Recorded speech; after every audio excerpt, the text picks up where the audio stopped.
This is Chicago. Doors open on the left at Chicago. Welcome to Chicago. Welcome to Chicago. Welcome to Chicago. This is Chicago. Doors open on the left at Chicago. Welcome to Chicago. Welcome to Chicago, coming from the 606 Media Studios. This is the TCSF podcast with Big Z. In the house, we got JC, Dynasty Fantasy Football, and we got Stevie B for the No Water Weekend podcast. This is episode 205, brought to you by 606 Media, true Chicago sports fans, and Grit Clothing Company. Don't forget to go to gritclothingco.com and get your official TCSF podcast t-shirt. You got to get one. Type in the keyword True Chicago, use our promo code TrueFan15. That is TrueFan15 for 15% off your entire order. That is TrueFan15. And get 15% off the entire thing. Get a couple of our shirts, some cool stuff they have on there. They got hats, they got hoodies, they got everything. So go over there. It's gritclothingco.com and get some clothing and use TrueFan15 for 15% off your entire order. Get that now. And if you're watching on Facebook, YouTube, or the X, hit that subscribe button, hit that follow button. What do you got to do, Steven? Smash and subscribe. There you go, baby. And you can always give us 5-star review on your favorite podcast app. If you're listening to the audio version of the show, you can also, write a nice little comment for us and shoot us up on the charts. It really helps us out. So you can do that. And you can also subscribe on anchor.fm/True Chicago Sports Fans. You can subscribe for a little as 99 cents a month. Very, very cheap. No inflation there. You haven't done so. We have other shows on the 606 Media family. We got Stevie B's show. He's got the No Water on the Weekend with Sean and himself. Pop culture podcast that talks about funny stuff and anything that Stevie B finds to his humor. And he posts every Monday afternoon, Monday evening. So we'll go ahead and subscribe. Show some love for that episode. Yeah. And, I like love. I love being loved. Yeah, he needs all the love you can give him. We also have another show in Podcated with Big Z where I interview interesting people that come across great stories. Fun time. There's not a bad episode. There's about 8 or 9 episodes up there now. There'll be another one next Monday. I've taken this week off.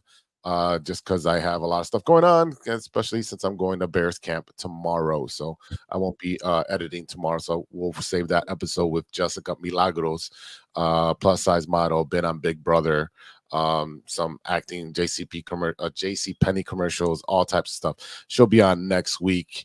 And then I have a pretty big guest. As soon as it gets recorded, then I can let you guys know who it is. But go ahead and Podcated with Big Z. It's on all platforms. You can watch it on YouTube. You can watch it on listen on Spotify or your Apple Podcasts, whatever you listen to. Without further delay, episode 205. We're calling this one Trade Bait with all the MLB trades that have been happening. And we're going to talk about our Chicago Bears. I love it, Chicago Bears, because it is game week. This week they play on Thursday. They play the Texans in the Hall of Fame game. And we're going to talk about our inductees. We're going to talk about the game. What do we expect? How long the offense will be out there. We'll talk about Chicago baseball. Both teams are really sucking it up. Sox are 14 games, looking for number 15. That's right. Quinceañera. They're trying to get that quinceañera. The Cubs, made some moves, but grass is green, water's wet, dogs bark, wind blows. And they're losing as well. And then we'll wrap up the show with our favorite staple. What are you watching that isn't sports? But first, let's start off with our baseball segment in 3 Up and 3 Down with our Chicago Cubs. So 3 up and 3 down. I think I'll perplex him with my slow ball. 1, 2, 3, strike. All right, boys. Now I'm going to let this go to the Cub fans here. Thanks, Irza, for chiming in. We'll get to you in a second. JC and Stevie B, what's going on with the Cubbies? Well, I like to say that we won a series against Kansas City. That's a positive, right? Right, JC? You think that's... Sure. I mean, I think that's yeah. positive. I mean, we got to start. I guess we're buyers, not sellers. So we definitely need to start putting some wins together. If that's the case, Still have For one more sure. day. Still have one more day to be sellers. That's true, but I don't know. Well, what we're talking about is Christopher Morale got a little emotional. He thanked every Cubs fan and on social media, and I was torn but to see what we got, and especially to think about an actual true third baseman who's actually going to play that position every day. He hits the ball. He's actually, doing pretty well. Maybe Tampa Bay. I think everything what we do trade wise with Tampa, it always bites us.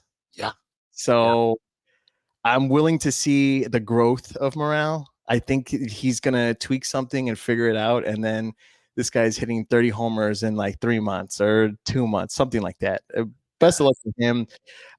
It's just hard for him to play that position consistently. He has some great throws, but he's also defensively not doing so well in that position.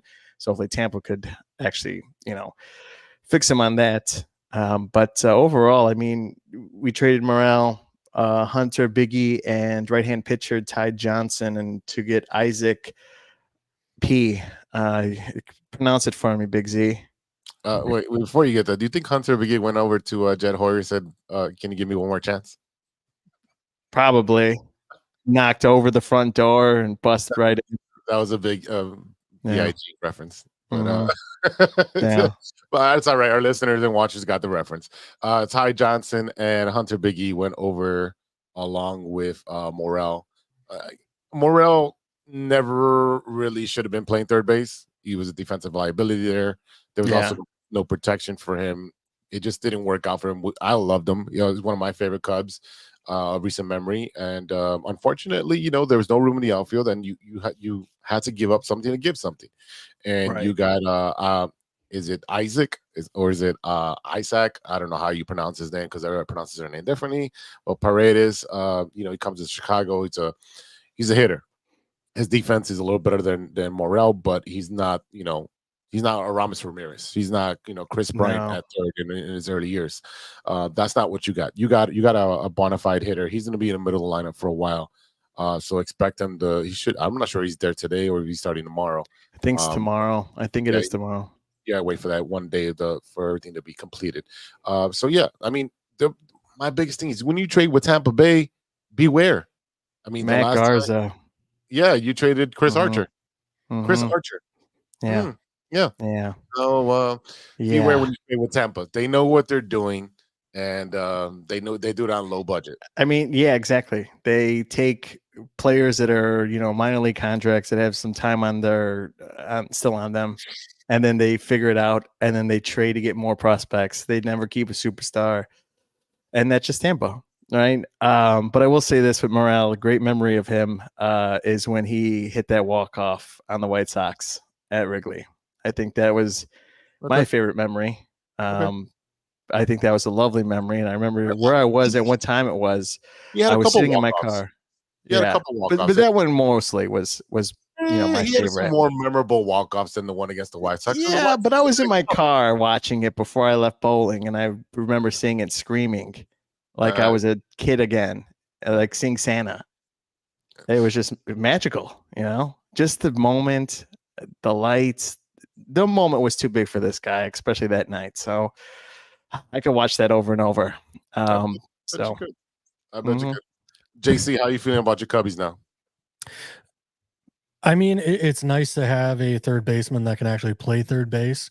I played third base as a youngster, and it's called the hot corner for a reason. It's what a stud. When a hit comes your way, it's coming in fast. Yep. So you gotta have a head on your shoulders and know how to feel the ball, which Morel, that wasn't exactly a strong suit. No. Looking at their statistics batting, I mean it's very similar. I mean, you got Morel with 43 runs, 51 RBIs. Here's the big one is that Morel has 7 stolen bases. All right. Is it Paredes? Is that how you say it? Paredes. Yeah. Again, 41 runs, 55 RBIs, 0 stolen bases. So, I mean, that's the thing is, the stolen bases is going to be an issue, but his batting average is a 2.45.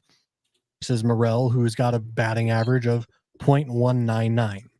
So, that's going to be an upgrade, not only as a batting average, but also as a fielder. So, I don't know much about the pitchers we gave up. Biggie was up and coming. I mean, again, he was Yeah. somebody. I mean, you have to give up some talent from what you got. Yeah. He came up for a cup of coffee. He was out of the bullpen. He did okay. Nothing to be excited about because he's too young in his career. Tyler Johnson, I didn't really get to see much of him. Part of his AAA stuff. But the thing, like Morel was more like he should be a DH. Like You're right. I agree. Like you can't hide him on the field. So to me, like again, he kind of belongs. What is this? This is my friend Chuck from Wedding Band, one of the best bands out here in Chicago. He's chiming in. He said, "Did you compare yourself to a third baseman in the major leagues?" You're darn right. I went to Cooperstown, baby. What did you do? Anyway, no, like I said, it is definitely an upgrade at third base. So I'm happy there.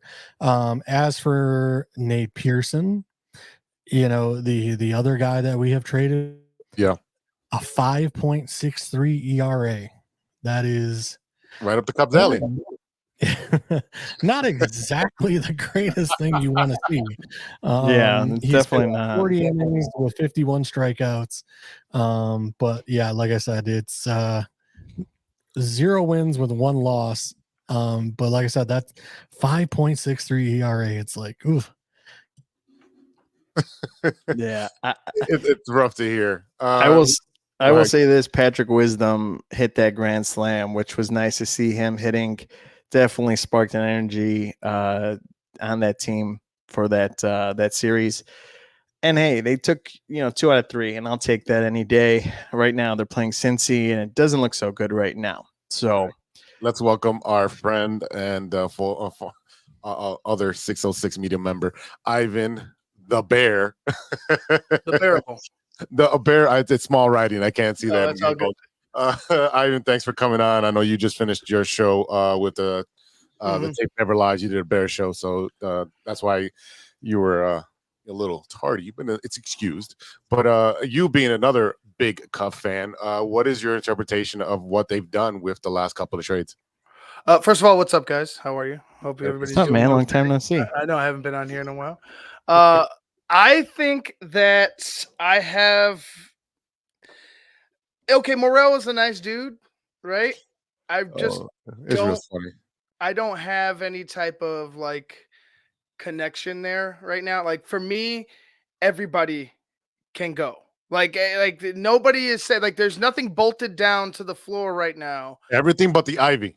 Everything but the Ivy, because like I'm looking for a spark, right? Like I'm looking for something to turn this team around. And I'm not saying necessarily that they're going to go and become a playoff team, next week. But hell, at least they did something. Like I've been waiting for this move for about a month. Like somebody do something, right? Yes, somebody do something. Are you awake? Poke the bear, the baby bear. Yes, wake him up.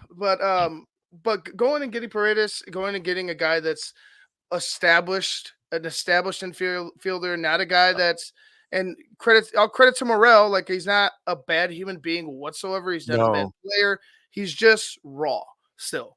And if the Cubs are trying to go ahead and win, they can't go ahead and justify having this guy that is a project at third base. It just doesn't. You can't continue to do this if you want to save your job. Yeah, I completely agree with you. He is raw and he's a project, but the Cubs put him as a project at third base because he's a natural outfielder, right? But there's no spots in the outfield for him to play. And that's the problem, that there's not really a spot for him to play, and he's not good at third base. You've got like 5 first basemen, so you can't put him there. DH would have been an option, but then who you rotating out of the DH position, then you're missing out on some power, or lack thereof that you don't have. So, I mean, while the Cubs are doing these small moves, what I do not like is they have not just won the bullpen in the right way that we should have seen them address it. But more importantly, they didn't address the catcher position. 2 catchers were moved. And it just, I'm like, they gave up nothing for these catchers. Why weren't the Cubs in these conversations for an actually established catcher? I don't know. I'm with these guys. I'm with Steven and JC. Like I don't know. I don't know. And it's Silence very speaks frustrating. volumes. It's very frustrating because I don't think anybody here believes Miguel Amaya is the guy. He's not the answer. You know, and even if he stood on the team, he would be the backup, in my opinion. Like Miguel Amaya, the backup, I think that would be fitting for him. Like he can't hurt you there, like but this everyday thing, it just hasn't panned out. So them not looking for a veteran, and I'm not talking about top of the market, top of the line catcher. I'm just talking about a guy that's consistent enough defensively and can, possibly hit you a couple of extra base hits while he's on the team, maybe one or two here and there, some pop. Yeah, but you get none of that with the catchers that we've had on this team. Yeah, Chuck's got comments today, and if you want to read this one, I thought it was pretty funny. While you're reading that, the Red Sox traded for Blue Jays catcher Jansen. The Rangers traded for catcher Kelly. You could have traded for a McCann, who literally caught a ball with his face while he was at bat, and then finished catching all 9 innings. Yeah, his nose, man, who was a badass when he was with us. You could have went after him. I mean, he's not their number one catcher. I mean, again, there were so many catchers out there, and I know we talked about the catcher from Colorado, but he was on the IL, and then he's been struggling. It still would have been a better option than Amaya. You've got to address these holes, and it's inept on how the GM has really sat on his hands, and the president has sat on his hands and not done anything to address these holes in the bullpen. What is the middle bullpen and the end of the bullpen, which has been decent in the last couple of weeks. I'm gonna give them their props, but at the same time, you need to always address the bullpen if you're going for a playoff push, and you need a battery to give your pitchers that spark. So it definitely it's just head scratching, because we don't know if the Cubs are really buyers or sellers, and we won't find out till 4 o'clock, 5 o'clock tomorrow. Yeah. They I don't think they move. If they're going to move somebody, it's going to be a lesser known prospect, right? And if they are, kind of held to the fire and said, hey, put somebody better, I don't think they go dipping in the top 10. Maybe I don't even think they dip in the top 20. I think you're looking for other prospects and guys that are quality players that aren't big names to come and bring in and see if that could help the team move forward. But I mean, Jameson Tyone is still questionable. Like I don't know what the score is right now of the game. I know he's pitching tonight. Yeah, it's 6-0. Yeah, Jameson Tyone could go. You're right. I mean, like I said, everybody. Like there's like, and it's not that he's like he's been pitching better. His in the mid pitch, years.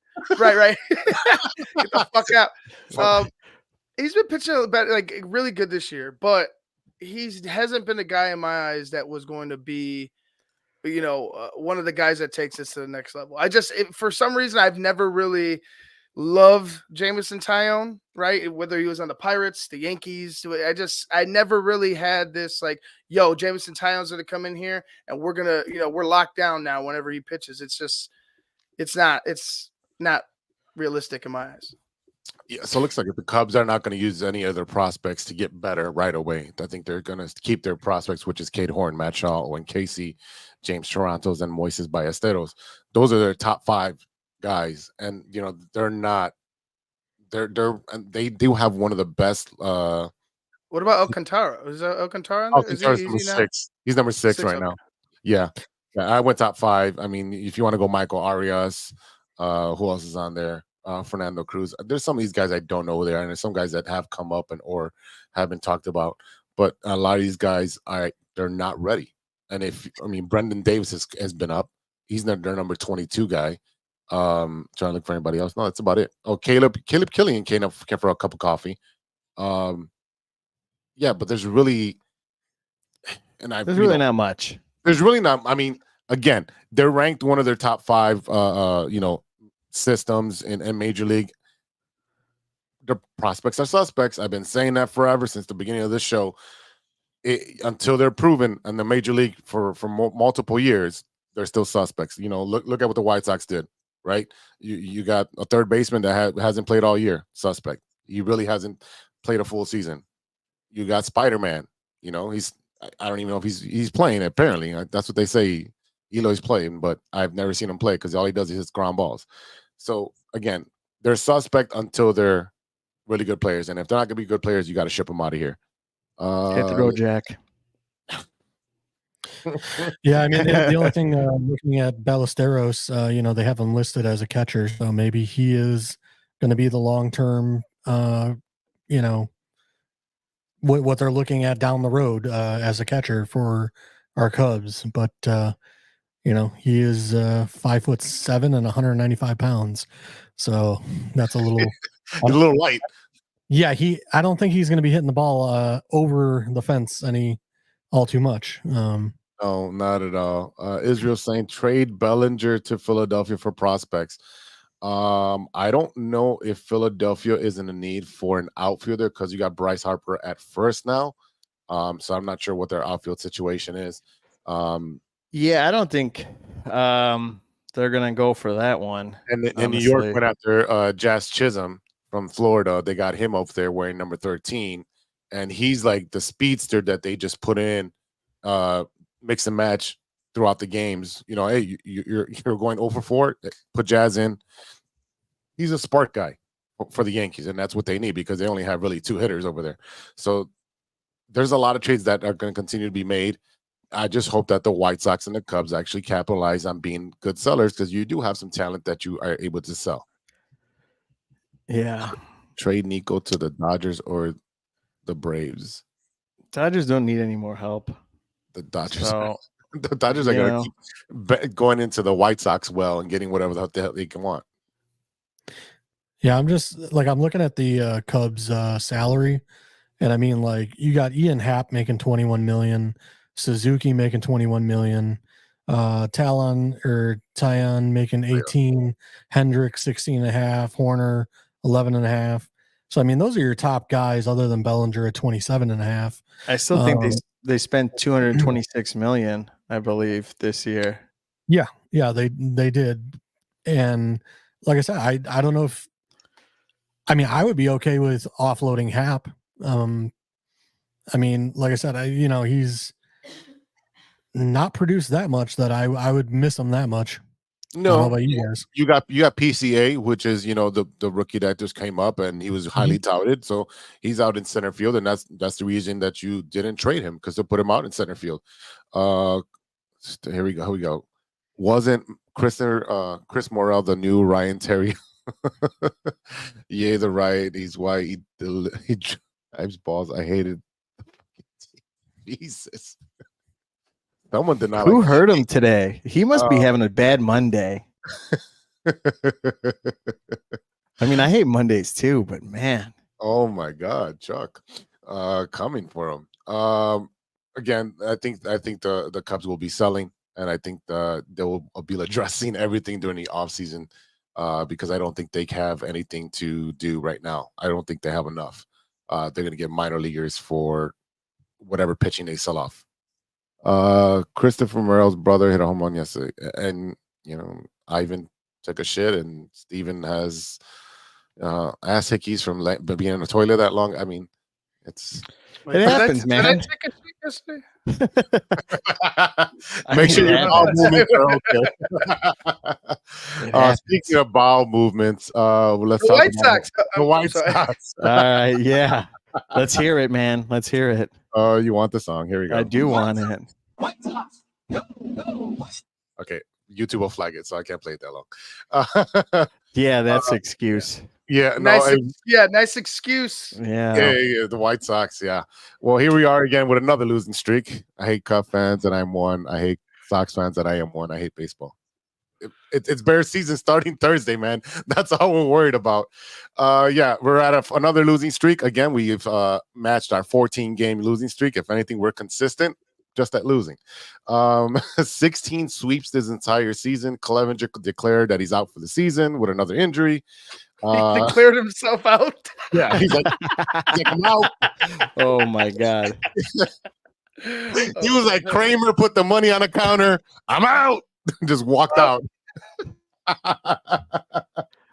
Oh man. That's crazy. Yeah. And then we got some monkey wrenches that have been thrown in today. And I was writing this at 2:00, and then a whole bunch of news broke. Specifically, let's get into the trade. I think I have a thing. Yeah. Did you like the video I sent you with that was awesome. SpongeBob? That was hilarious. Yeah. The White Sox made a trade, and I put it up here on the screen. The Dodgers are receiving right-handed pitcher Michael Kopech, utility Tommy Edman from St. Louis, Tommy Pham from the White Sox, and Eric Fetty are going to St. Louis. Miguel Vargas, who was top 3 in the system for the Dodgers. He's been up this season, but hasn't got playing time. He was ahead of who's your first baseman? Michael Busch. He was ahead of him in the rankings. And then 19-year-old Alexander Albertus and 19-year-old Haral Perez are coming over. Again, I really thought that they would have got more for Pham and for Fetty. I think Fetty was a good asset. He's controlled for 2 years. Pham, he's getting, he's just a rental because he's done after this year. But right now, it's just like, is Crochet going to get traded? Is Robert going to get traded? Are we going to give away Eloy Jimenez for a bag of hot chips? It really depends. Like, what is going to happen with the White Sox? And I got a little video here. I think I have it up here. Yeah, I do have it up here. And this is Chris Getz addressing what happened with Crochet today. So let's play that. It makes sense. I think we understand. Why a stance would be taken like that. Now, how you go about expressing that is what was, a bit hurtful, quite honestly, considering I felt like we could have handled it a little bit differently, and still, I think everyone accomplished what they wanted to accomplish. Garrett's a very talented arm, and he's just getting his starting career going. He's looking out for his long-term well-being. We fully understand and support that, and will continue to do so. But the belief that we didn't have his best intentions in mind, I think was what I was a little surprised by with how it was handled. All right. So before I let the boys chime in on this debacle, and it is a debacle, is that they made it clear that they are going to trade I keep saying Chris, Garrett Crochet, the best pitcher that you just drafted 3 years ago. You're the best pitcher that you have on your staff, the best talent that you have on this team, under control for another 2 years for $800,000 a year. And you're saying now we're going to trade him? You say that early in the season so that everybody knows that you're going to trade him. Where is the value in that? 2, why am I not going to make my own demands as a player, talk to my agent and say, you know what? If they want to trade me and they're going to get a bag for my talents that I busted my ass on this year, I want my bag. I want my money. I want them to re-sign me with a new contract if I get traded to a team. And if they don't want to re-sign me, then I'm going to go into my clause that I had for the innings that I'm not supposed to be pitching, which is already over. And I'm not pitching the playoffs for you guys then. I don't know. I understand both sides. I really understand both sides. Crochet as a player, protecting himself. The White Sox trying to maximize on what they can get return for an amazing pitcher. But White Sox, how do you fucked up this entire trade value for one of the best pitchers? Well, it's the White Sox. Oh, yeah, there you go. There you go, Steven. I mean, honestly, Big Z, what you're saying with the whole, I get both sides, right? But also, I think of it as, like, let's say, hypothetical, he goes to the Dodgers or he goes to a playoff contending team.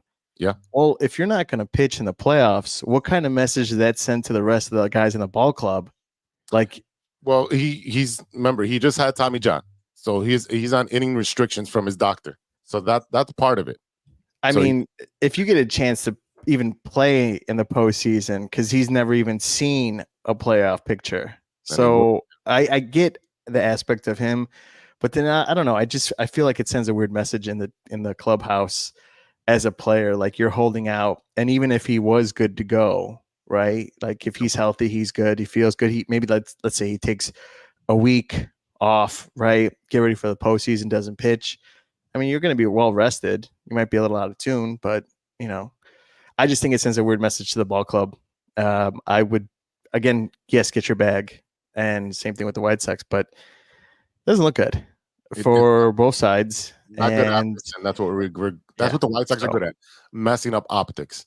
That's what they're known for. Every aspect from top to bottom is messing up optics. Ivan, you got something? Yeah, for both sides, right? Yeah. I think Crochet has the right to shut it down if he wants to. If they've given him this restriction, right? They made this clear. You're only pitching this much. Mhm. Now you're going and saying you're going to trade him without the guarantee that he's going to get a contract after that season, after next season. And the fact that he's on this pitching restriction is, glaring, because it's like, you're saying that you're limiting him because you are afraid if he goes too far with it, he might re-injure himself again. That's pretty much what they're saying. Right. So I think it's a genius move by Garrett Crochet. Obviously, it's kind of like Steven said, it's a weird. I understand it, but yeah, it sets a weird precedent.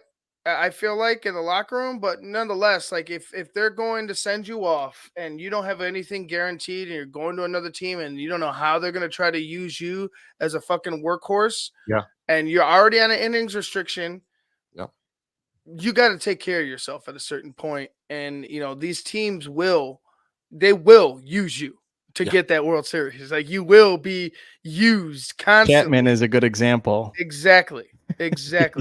Yeah.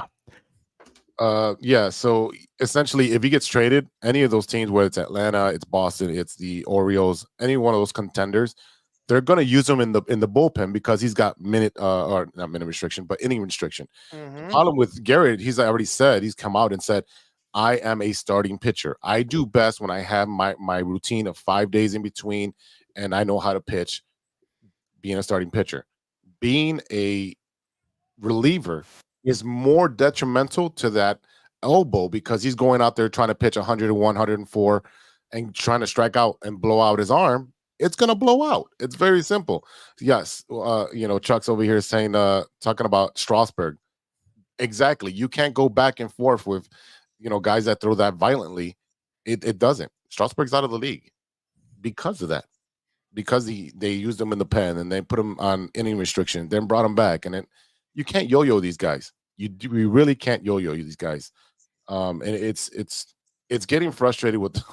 Again, I'm not a fan of Chris Getz. Never was a fan of him as a player, but the trade market is heating up. MLB and the Sox are trying to make all the moves possible. We made a couple moves today, and I know we're trying to turn this team over as fast as possible because that was Reinsdorf's saying. Oh, Chris Getz is here because he knows the organization. He's been with the organization in minor leagues, and he knows what we need, and he's the man for that. We're going to find out this season. Is it really him pulling the strings? Is it La Russa? Is it Reinsdorf saying get rid of all the high contracts, the quote unquote high contracts? Because we really don't have any. Benintendi should be the first one moved if that's the case. $75 million is the highest contract we've ever given out. And it's just so frustrating because you could have had Crochet, you could have had Cease, who, by the way, this week threw a no-hitter. Threw a Good for him. Oh, Good great for him. Talk about the things that so many bad things happen to the Sox that are just like it's just like that. Like the guy throws a fucking no-hitter, and you're looking at the White Sox like, yo, he was just on this team 3 years ago, and he's been on fire ever since. Or what was it, 2 years ago or 1 year? No, this year. He traded him in spring training. That's right. I feel like he's been gone. Yeah. I feel like he's been gone forever.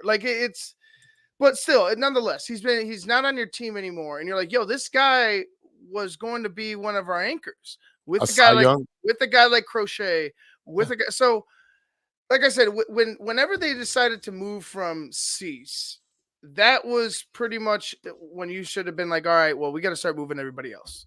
And I know it's even with Crochet being as young as he is, he's got to be gone too, in my eyes. Like, regardless of this innings, you got to find a way to make it work. Because if you can't, like, if the bag for him is so grand that like it has to be done, like, you got to find a way if you're the White Sox, because first of all, you're losing. I think you're losing the faith in the fan base's faith in you has been lost. I'll say that. Yeah. So you got to find a way to gain that back. Why do you think Big Z's hat's turned the other way? Yeah, that's right. It's exactly why I turned it the other way. I didn't want that on screen. Like, it's very disheartening because the White Sox fans are passionate. They do support their team. You know, we get shit on by the Cubs fans, like, oh, you guys don't show up. No, would you show up for that crap show? No, you wouldn't. Okay, right during the rebuild, before the glory days in 2016, when you guys were almost losing 100 games, you guys weren't showing up either, and rightfully so. Actually, I was still there. Yeah, But well, yeah, Real quick, the new Cub, the new guy for the Cubs, Pearson, just had a pretty much a 1-2-3 inning. there we go. So looking good. yeah. Looking on the bright side. They're very much looking on the bright side. 6-0, but looking good. Yeah, one good inning, one good one. There you go. Yeah. So I mean, again, there's talks about a new manager. This came out, and I want to play this for you guys. And I know you're gonna chuckle really, really hard on this. Oh, I will. This video. Give me a second because I'm a little technology slow. Here we go. I was in Chicago all week. Had no discussions about being the manager. Would I take the managerial job? I mean, I would love to interview for it, or possibly have an opportunity to try to fix this organization, because it's not good right now, or at least help fix it somehow. But yeah, this is interesting to me that this kind of came out of nowhere. I don't know, where it came from or what, but they have a manager. I guess they're going to fire the manager. People know things that no one else knows there, because Pedro Grifol sure acts like he's still the manager. You haven't been interviewed? No, they have a manager. I know. I haven't gone out of my way to talk to anybody about this job. I haven't done anything. I mean, I was in town. For a golf tournament. I did the Cubs game last Saturday. I did the White Sox game on Saturday. The way that went, I surely wasn't treated like somebody that they wanted to be around for a long time. I waited to come on here to discuss it, but no one has approached me about this job. No one has talked to me about this job. I heard some other names that were mentioned for possibly getting this job, but it wasn't me. But yeah, I mean, if a team calls you to be their manager, it's hard to not at least accept an interview and at least sit down and talk to them about it, because there's only 30 of those jobs and they're pretty coveted. Yeah, there you go. I'm gonna let you guys go first. I'll finish this out. Well, AJ, I've grown to respect the man more as he's been voice for the White Sox, and when he's on Chicago radios, he just has a great personality. Now I think we see a lot more instead of the baseball side. But anyway, I mean, I wouldn't be opposed for him to be the manager. I think it would be a great idea if he had the opportunity to interview. If you're going to hire anyone in the organization like Jerry does, why not go to this guy? But I mean, if you're going to do anything like that, I get it. But I don't know what other coaches you're going to go after, because again, what you're saying is, does Tony have any pull in this? Is he still there? Right? Is he pulling the strings, the puppet master? Is Jerry? No, they're holding Tony up right now. That's Tony being held up as the puppet. Exactly. As the puppet master right now. With a scotch or a beer in his hand. I don't know what to expect when it comes to these manager positions, but I would say AJ, if he gets the opportunity to take it, I don't have a problem with it. I think he'd do a great job. But I don't know. That's all I got to say. That's my piece. JC? I was going to say, I mean, it would be like to me, it would be a David Ross situation where, he's going to fill in for the 2-3 years you're rebuilding. And then hopefully when you're done rebuilding, you're going to go find a serious candidate.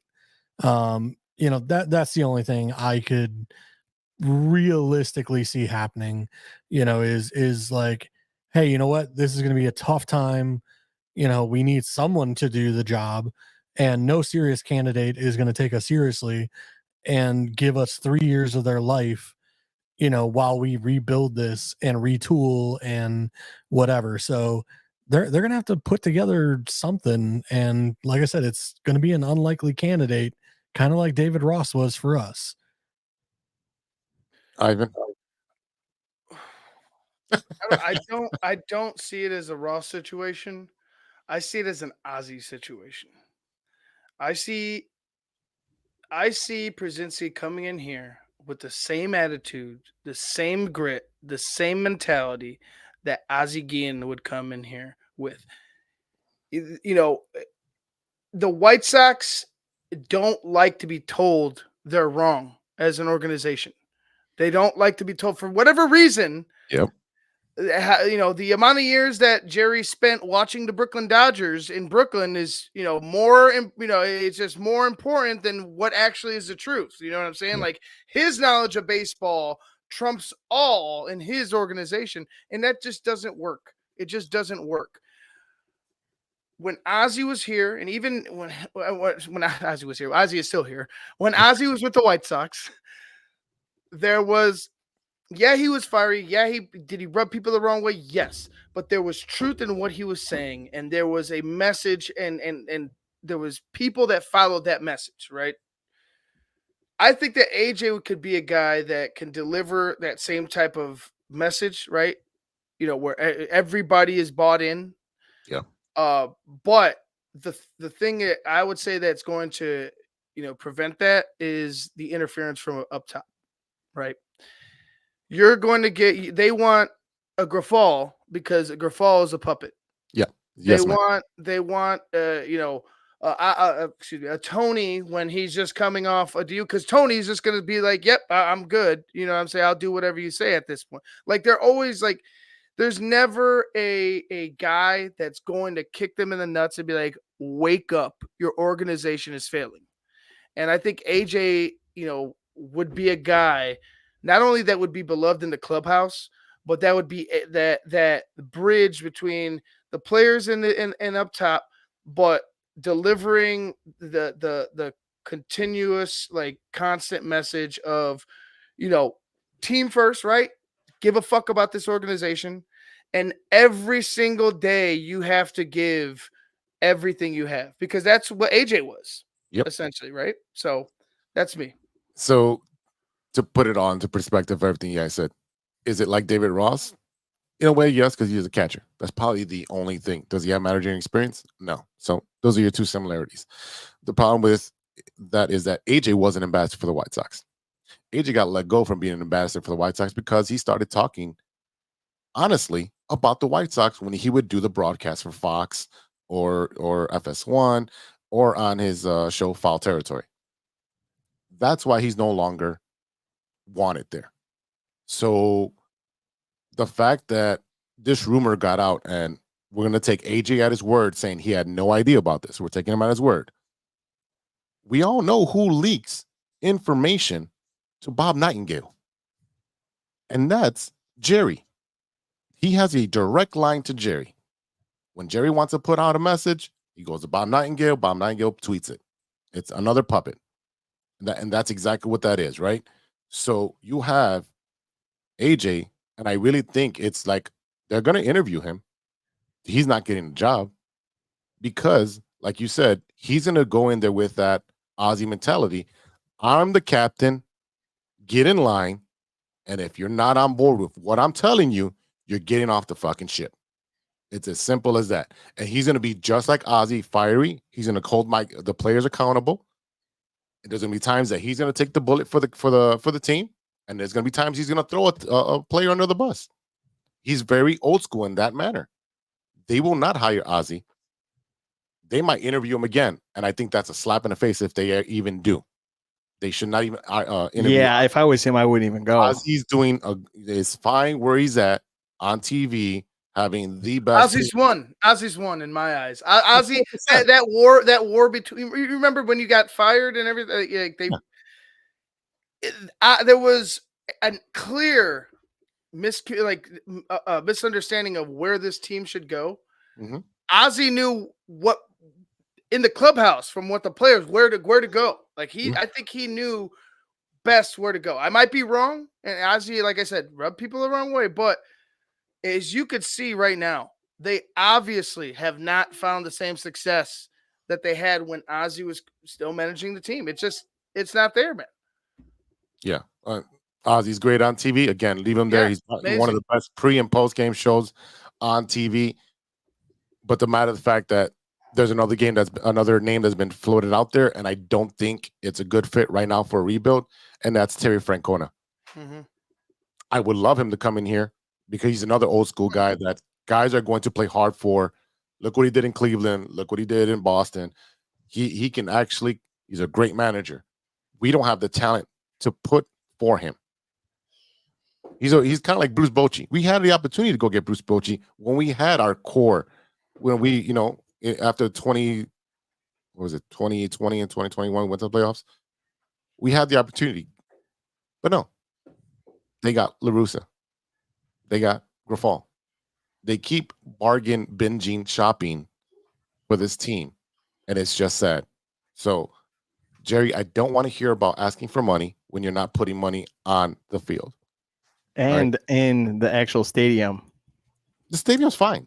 I don't know. There's paint coming off of some areas of the place. What are you talking about? Where? Paint's coming off because they got shit on the field, I saw chunks of cement falling the other way. Oh, no, that's Wrigley. Come on, guys. Come on. Let's not go there. Oh, my God. The White Sox, I don't even want to check the score, but if they break the record, good for them. Well, I mean, it can't be worse than 6-0 in the bottom of the 8th. Yeah. I turned off the alerts. Everything with the alerts. All right, we're going to take a quick break, and we'll come back, and we're going to talk about our favorite Chicago team, which is our Chicago Bears. And it's time to get ready for the week. Yeah, that's right. It is the Chicago Bears. So we'll be right back after a word from our sponsor. Hey, true Chicago sports fans, show off your Chicago pride with some fresh clothes from Grit Clothing Company. At Grit Clothing, they create that simple yet classic style that represents that Chicago Southside lifestyle. From t-shirts to hoodies, hats to glassware, they've got you covered. Grit has everything you need to represent your Chicago pride. So do it right now. Check out gritclothingco.com and use the promo code TrueFan15. TrueFan15 for 15% off your entire order. Let me say it again. That's gritclothingco.com and use the promo code TrueFan15 for 15% off of your entire order.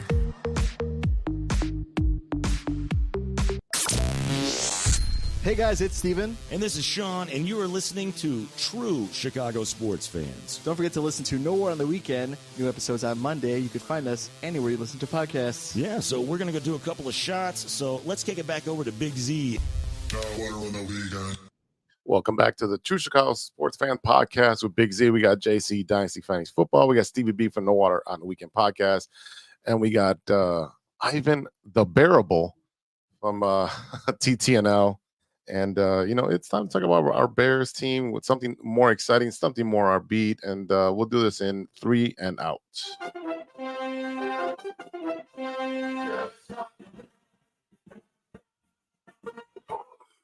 Boom, baby, boom. This is game week, the Hall of Fame game versus the Texans. We have 3 darlings of the Chicago Bears getting inducted. Devin Hester, Steve McMichael, and Julius Peppers. I know he's not going in as a Bear, but he played as a Bear. So, boys, what are we excited about this Hall of Fame game? Yeah, I think it's great to have some football again. It's been kind of sad here with baseball, like we just talked about, but I don't expect much. I think it's just going to be a nice little scrimmage, little push off. I don't think it's going to be that serious, considering I think it's just a fun. Hey, football's here. Remember us. I'm excited. Oh, the 2 football guys. Go ahead. It's time. I'm sorry. Something just happened in the Cubs game, and I'm fucking heated. Like, I'm really fucking heated. Sorry. Like, wow. That is bullshit. We'll talk about the JC if you want to just go ahead and I even decompress this. For me, I don't really get too excited about preseason stuff. Yeah, it's great to have football back, but at the same time, like, it doesn't matter. It doesn't count towards anything. It just is what it is. It'll be a little exciting to see, Caleb out there for the first time. Yeah. Hopefully, I don't know. Does he get a full half? Does he get a quarter? Does he get 2 series? Yeah. You never know. And, that's where I kind of get upset about the preseason nowadays is like, just get rid of it. Like, add the 18th game, get rid of the, preseason, which, yeah, I know it kind of sucks for those guys on the roster bubble to kind of make their case, to be a player on the team. But at the same time, you're risking injury, which, there's already been a defensive end for the Cowboys with an ACL. There was another guy with an Achilles. So, I mean, you're already risking injury even in training camp. Now you're in useless games, which, I can't tell you how many years, I've watched Jordy Nelson or whoever get hurt in a useless preseason game. And then, you're sitting there ticked off, upset because you just lost one of your best players, So to me, it's just one of those where, yes, am I excited to see the future of the Bears? Yes. But at the same time, I know it's going to be a sloppy mess of a game with mostly backups playing. So, it kind of is what it is. Yeah, I'm excited. It's overall, you want to see Caleb Williams, but there's still questions about the offensive line. So, it's been a big question mark how much time Caleb will get, or will he play at all? I'm looking forward to just seeing, progression with the defense, progression with the offensive line, or trying to make sure you have a center coming out of this game. I'll say that because I think they need to hurry up and figure out which guy is going to be the guy for them. Mm-hmm. Figure out that center position so we can go ahead and move on, or we can go ahead and address it by signing guys from the outside and seeing if they could gel with this team and with our new rookie quarterback. Because having a guy that, having no center, the anchor of your line going into week 2 or preseason game 2, that doesn't sound good to me. Like, that doesn't sound like you're going to be prepared or have Caleb prepared. So they need to figure out how to solidify the offensive line. That's going to be one of the bigger things that I watch. And also the secondary. I think that secondary could be really special. Yeah, that secondary, all the defense is going to be special. They were top 10. And Caleb is practicing versus a top 10 defense, right?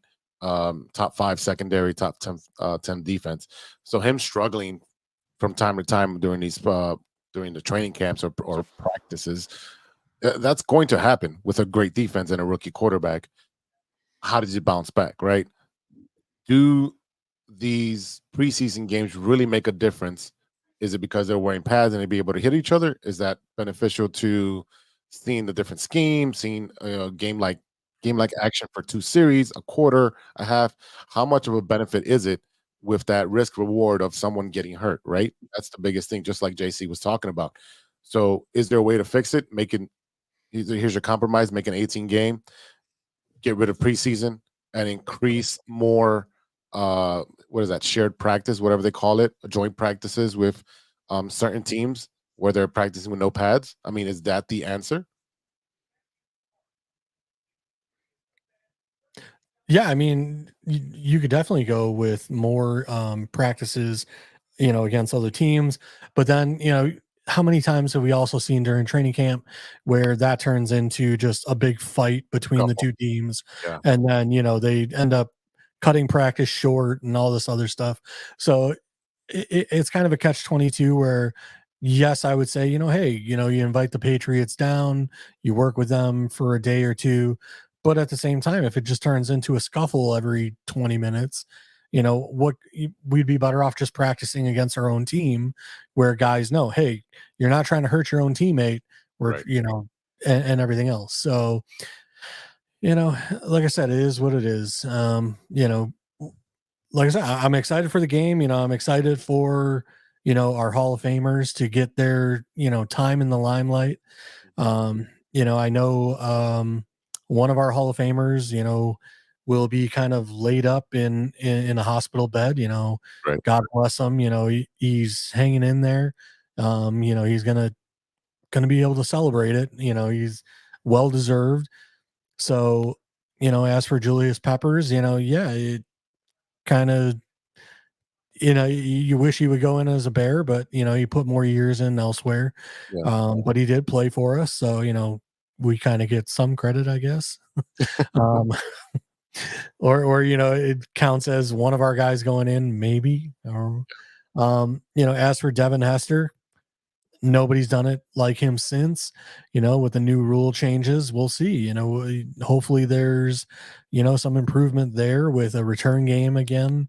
Like I said, it's like a walk-off home run in baseball. It's a kick return is exciting. So, that'll be a fun part of the game to have back, where, like I said, one play can change the outcome of a game. So, I'm looking forward to that. Yeah, there's definitely a lot to look forward to with these games, just because we miss football so much. And while it's great to have football back, we understand that once football starts, that means the summer is almost over. So that kind of sucks as well. We're looking at new transactions by the Bears. JC, what news you got there? I don't know much about transactions, but some news coming out of camp is Austin Booker is showing some signs of life. I think he was 5th round pick. So like I said, I mean, huge news because we've been asking who's going to be the defensive end across from Sweat. There's been talks of Walker, and Walker is the guy who was supposed to be the guy. But Austin Booker and Jacob Martin are getting some buzz out of camp that they're really showing, some progress and showing that, they have speed off the end, and that they, granted, the rumor is, everything is without pads on. So, the offensive linemen are kind of at a disadvantage. They can't grab onto you. They can't hold you. They can't do all that stuff. Right. But like I said, great news that a 5th round pick is showing that he can potentially contribute, not just, be a guy, that never sees the field. So, kind of that, hopefully better potential, like Leonard Floyd style, where, I know Leonard Floyd was drafted way higher than Austin Booker, but Floyd never really showed his potential with the Bears. And then once he got traded to the Rams or went to the Rams, he started balling out. So, like I said, hopefully Austin Booker can be a guy that can be a number 2, potential number 3 in our system, and we can really get those guys other than Sweat producing some sacks for us. Yeah, I mean, it's exciting when it's one of these guys that are lower level actually start showing flashes of what they can do and be able to contribute. That's exactly what these practices and these preseason games are for to give them more reps, so that way they can shine, and then the Bears can start cutting their 53-man down roster to what it is. Speaking of a roster move, the Bears signed Demetric Felton to the 90-man rosters. They didn't have to release anybody because they were granted an international player exemption for punter Torrey Taylor to create a spot. Genius. I have no idea what that is. I know that's a new rule. So essentially, the NFL grants for any international players, they don't take a roster spot. So it's freaking genius by Poles because he drafted an Australian kicker. Yes. And then claimed him as an international player. So he now gets to stay on the team as a quote unquote developmental player, which he's not a developmental player. He is our punter. Like we're not developing him. Like he is the guy. But again, because he's quote unquote an international player that we are quote unquote developing, he gets to stay on the team and he doesn't count as part of our roster for our training camp. So we get to add an extra guy and just claim our punter as, you know, a developmental player. You see how your face lit up when the Bears bent the rules for their way, but when my Dodgers do it, it's a big problem, huh? Big problem for the Dodgers. Fuck the Dodgers, all right? We're talking about the fucking Bears right now, all right? Fuck the Dodgers. Not only that, not only that, but it's in the rule book. So like, it's not cheating. It's in the rule book. It is allowed. So same thing the Dodgers did. Same thing. Go ahead. I'll say this. Torrey Taylor is not a developmental anything. No, Torrey Taylor is ready to fucking go. You mean I'm talking about 5 second hang times. I was there. I was watching it. Spirals off his foot. Spirals. And I'm talking about like as if they were shot out of a cannon out and then just fall perfectly. We're like, it's impressive to say the fucking least. And I'm talking about a punter. Bro.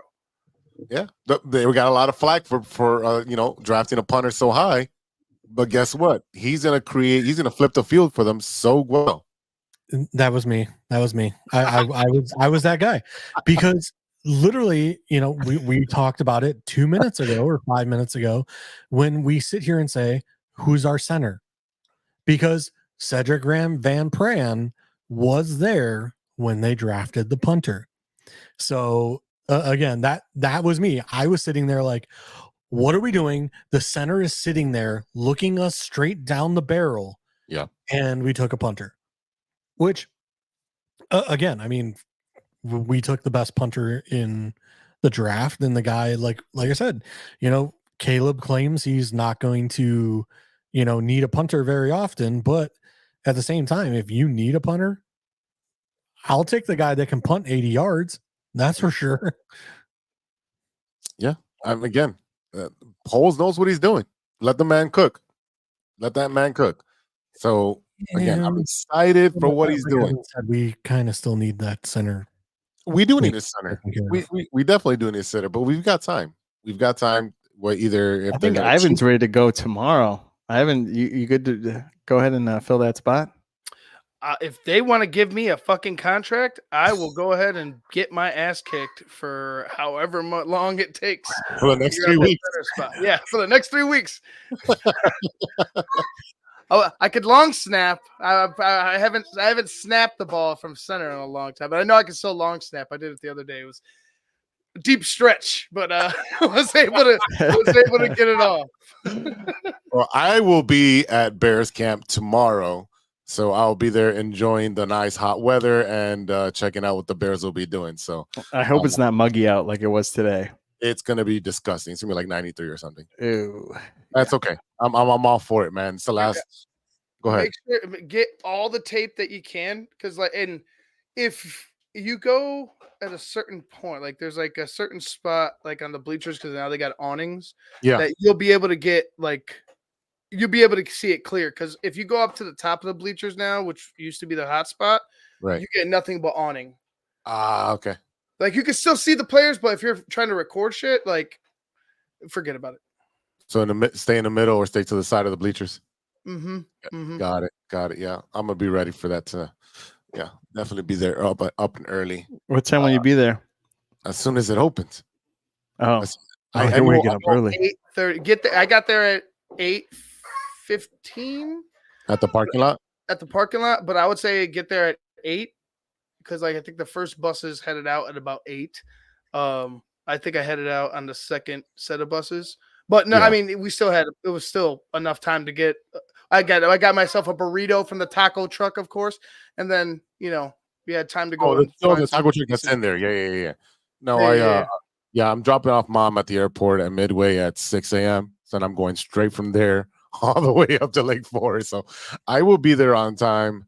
ready to record. I'm gonna see if I can take an extra battery pack or something Yeah. for my. You know, you go phone. to the mall, going to the mall, right? The Hawthorne. Yes, to the mall. Yeah, Hawthorne Mall, right? yeah.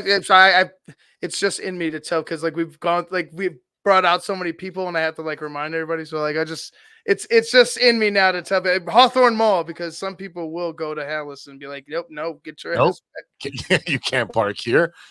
Any other Bears news you want to wrap up or anything we want to talk about or be excited? I mean, I think we should do a show on Thursday. Are you doing a show on Thursday, Ivan? Or we can just jump on your show. Let's plug your show. Whoa. That's fine. Yeah, we can jump on another Bear show. I'm planning on doing the pregame. I think I might do the first quarter, just like talking through it.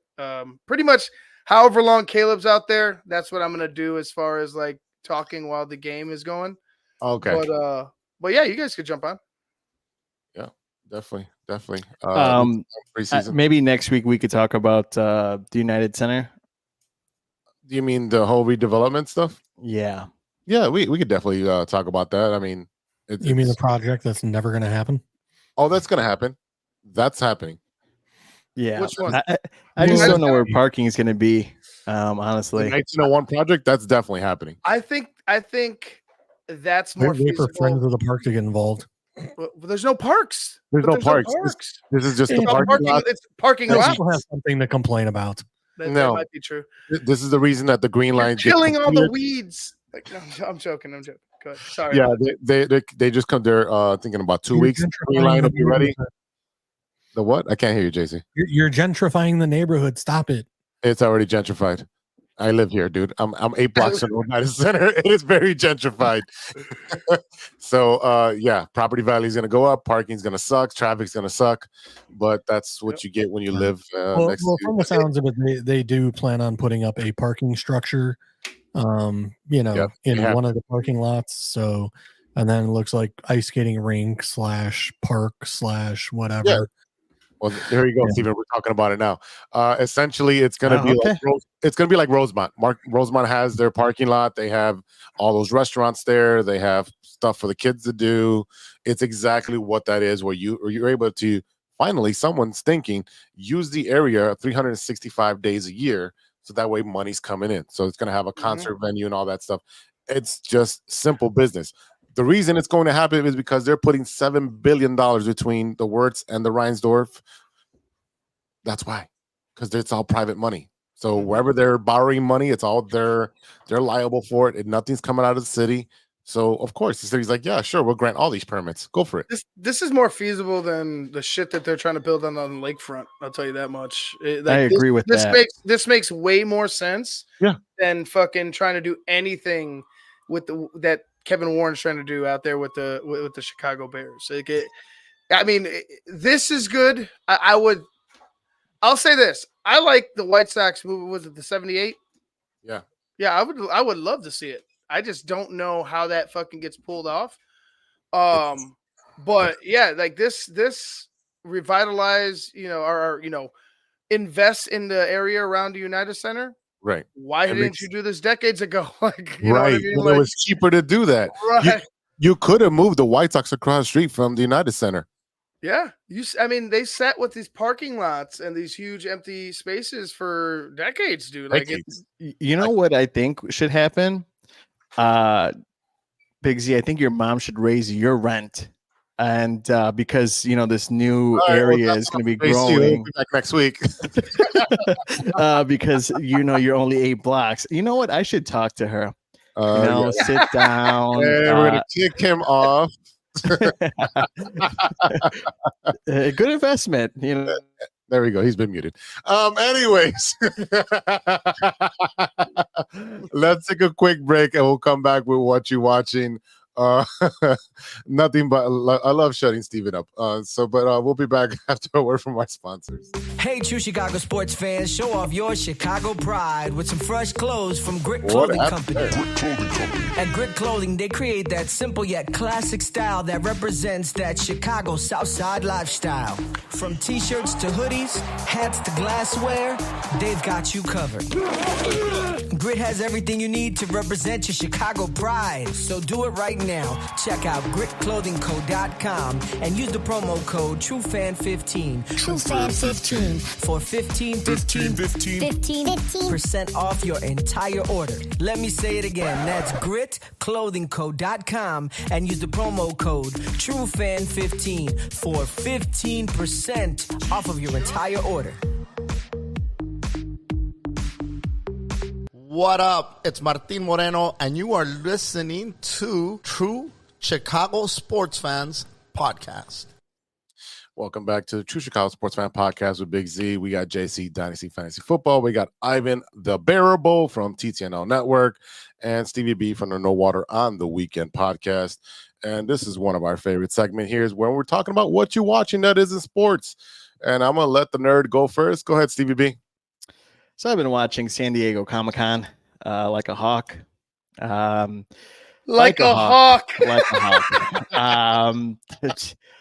Man, was I really pissed off the other day when they announced Robert Downey Jr. as Dr. Doom, and he's gonna be a variant. Like, wow. I don't There's a whole get comic book based on which is true, and I have the comic book. It's great. It's the mind switching of essentially Dr. Doom and Tony Stark go to college. They're roommates. Dr. Doom switches his brain with Tony. Okay. And they switch bodies versus Tony has done so much for Doom Industries, and Victor Von Doom takes Tony and he becomes an alcoholic, and then he ruins his life, and it's just a complete mess, and they eventually switch. But I just think I'm getting annoyed at this multiverse thing. I'm tired of different variants. I'm getting just tired of this next phase is all about the timeline. She-Hulk is going to be timeline. Deadpool is coming back for a timeline. Avengers 5 and 6 is timeline. That whole story would have been better if it was like, Tony Stark and Dr. Doolittle. Dr. Doolittle. Yeah, I mean, same thing, kinda. Right. I mean, like, it's just I'm just in shambles, and I did a post on social media, and it's doing really well. But I just have been watching it, and it's Doomsday, Avengers. I want give like the Fantastic Four not even going to be part of the sacred timeline, and it's just I don't know, but you'll hear more about it on No Water on the Weekend with Sean and me, and Sean's going to find a great positivity way to say, I love this, give me more. Of course. So, of course. All right. Like I said, let the nerd talk first about I knew he had time. You need to vent. Yeah. I've been doing it all week or last 2 days. JC, you watching anything? Deadpool Wolverine, which I guess we'll stay on that kind of. I got the bucket and the cup, so yeah, I literally watched it Thursday from the comfort of my own home, thanks to so it was very wonderful. Like I said, I didn't have to be bothered by anybody in a theater. I got to watch from, like I said, the comfort of my recliner. The only thing for me though is like, I really did not care for the story. Like, it was like, basically it's like Harold and Kumar Go to White Castle had a better story than Wolverine and Deadpool. I mean, at least there was a plot. I will say it's a bunch of cameos mostly. Yeah, it's just like, let's throw as many cameos as we can. And then it's like, let's have a bro out movie, Which I'm not against the cameo thing, because a lot of it's something we've been wanting to see. I mean, with Wolverine and his mask, that's been 11 plus years. Things like that. But again, with the villain and stuff, don't say too much. Yeah. So let's not say too much. Let's just say you didn't see it. I haven't seen it yet. Having a villain like in that movie. I haven't seen it. I've heard a lot of the same things that you guys are echoing. Yeah. Don't tell me anymore. You're not missing. I want to be disappointed all on my own. All right. Well, I wasn't disappointed. I thought it was great. The humor was great. Yes. Like I said, Deadpool and Wolverine, great. But like I said, the overall story was just like, is there a point to this movie? No, it's just Yeah, Hugh Jackman and him like broing out for 2 hours. Other than that, there is another thing I watched, which I'm pulling it up right now. If you don't mind giving me 2 seconds, No, it is a new TV show about Rome. I think it's called. It's on Peacock, right? Yeah, it's on Peacock. Is it Peacock? I thought it might be Peacock. But I believe it's called Those About to Die. Yep, that's on Peacock. Yeah, Okay. It looks great. On the cock. Let me tell you, it's like Game of Thrones, but like about Rome, and I enjoyed every minute of it. What was it called again? Those About to Die, or The Sword Is My Cock. I think that's what it was. Those About to Die, We Salute You, or something to that effect. It's on Peacock. It's going to be the number one thing that pops up when you open it up, so you won't miss it out. The cock is the number one thing that pops up on the Peacock. Oh man. What else? That's it. That's it. Oh, I could go over tons of stuff. Like I said, with my access to everything, I can watch. What a show off! I had to go pay money, and Sean didn't even reimburse me for the ticket, and I got a free popcorn and a drink. Cheapest date ever. And he didn't put out. No, I didn't want that. Oh, there you go. The Boys season finale. That was awesome. That was cool. That was the great. last song of the show was dead on. Which I think we talked about The Boys last week. But again, because we were that's I where think you were me and going. Jose were confused that we thought this season was the last season, but I guess there's one more. Because I was like, And they're also making a prequel. If you were watching Comic-Con, like I was. No. Yeah, it's going to be Soldier Boy and the one Lightning Girl, the one who got off in the fourth one. Maya Cash is the female actor who played again, she's a Nazi, but Stormfront. Stormfront. There you go. Yeah. So it's going to be them two, The Rise of Vought. So yeah, it's coming out in 2026. And then Cobra Kai was the last thing that I watched. Awesome. Ivan, what you been watching? You get to watch anything else besides sports? I mean, obviously, barely, but I did I rewatched something. It's actually, I don't know if you've seen it or not. It's White Sox related. It was called Last Comiskey. Yes, on YouTube. Yeah, great series. Fucking loved it. Great time too. Loved it. Yeah, loved it when I first saw it, and I was just like, man, like it kind of like blew me away with how, and it was only one season. So like, imagine if there was a deep documentary into seasons past, like or the history of the whole stadium.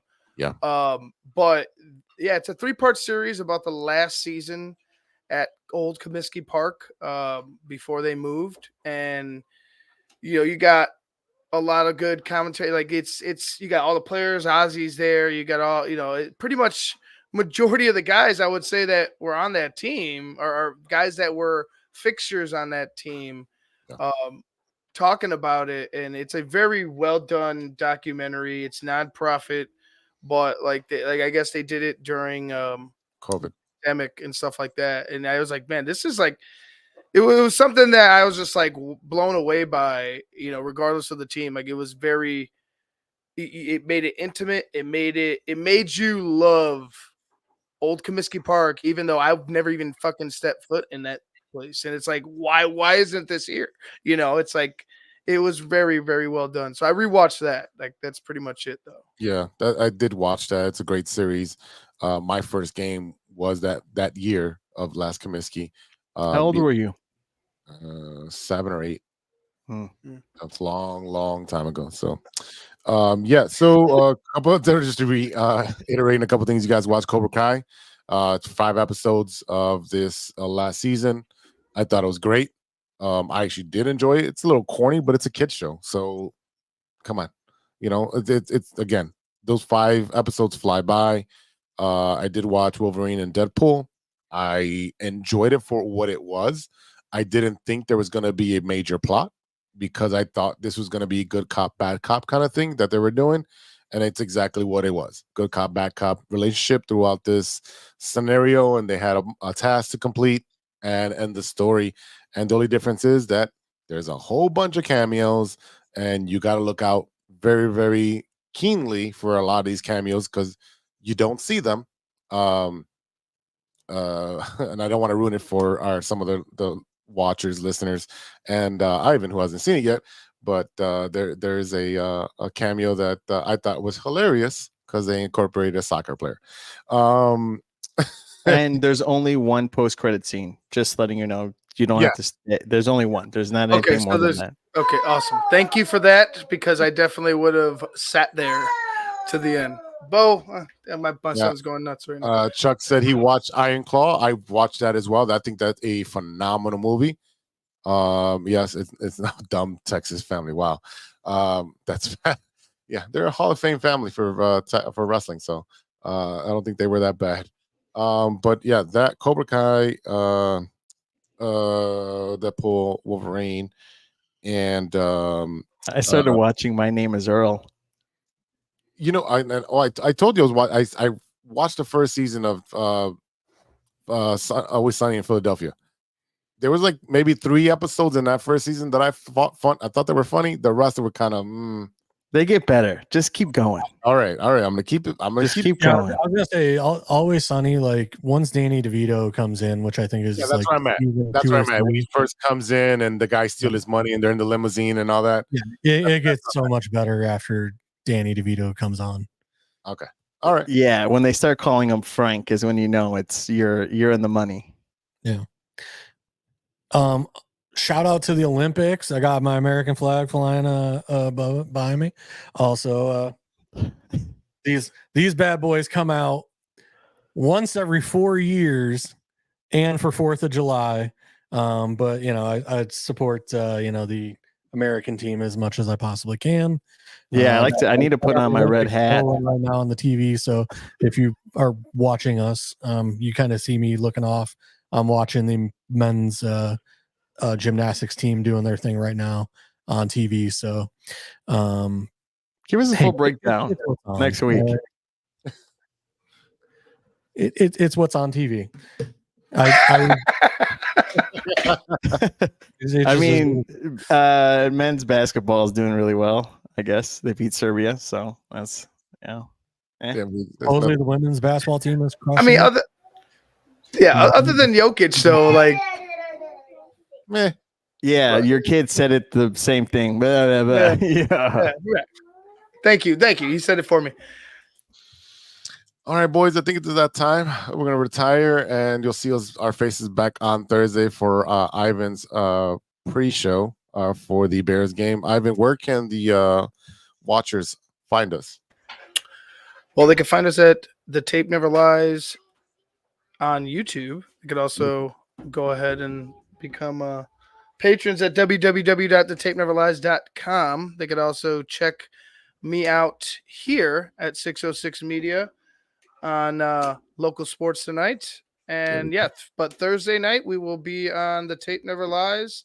So go ahead and look it up on YouTube, save the date, whatever you got to do. Yeah. You send me the link. We'll post it on True Chicago if you send me that link, where I can share it. Yeah, right. I got you. All right, boys. Thanks for chiming in. It was a great show. Love to having everybody here. JC Dynasty Fantasy Football. Follow him on Twitter for your football news. You got Stevie B from the No Water and Weekend podcast every Monday afternoon. There's a new episode. And so look out for his latest episode where he talk about Deadpool and Logan. You have one today? Yeah, it's on there. Trivia is how well does Sean know Wolverine? So kind of different than what we did last week about how well do you know Ryan Reynolds. Okay. So Yeah. I'll listen to it on the way over to Hallis Hall. And Ivan, what's your social so they can follow you as well? Oh, Ivan V_TTNL on X. I really don't even go on X as much, but if you want to contact me in any way, I guess. Oh, there you go. I mean, yeah, that's one way. All right, then. All right, everybody, that is it for today. Thank you for listening. Thank you to our listeners for sticking and supporting us through 205 episodes.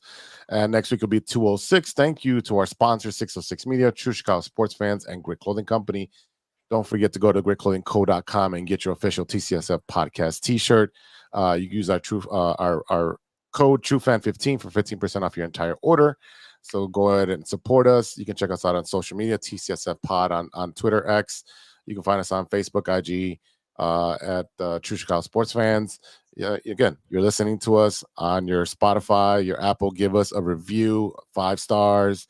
You know, it shoots us up on the charts. Again, if you love us on YouTube, again, same thing. Subscribe. You know, give us a like, some comments, give us some support, some love. White Sox just took the lead, so you know what that means. So bet against them. Quick, hurry up. No. You know what you got to play? Yeah. For them to Oh, you know what you got to play. That's right. Hit the button, Jose. Oh, hit the button, Jose. I can't play the whole thing. YouTube, I know. YouTube does it. All right, y'all. Big thank you to JC, Ivan, and Stevie B for this week's episode. It was a lot of fun. We'll see you next time for episode 206. And until then, be good to each other for the love of sports.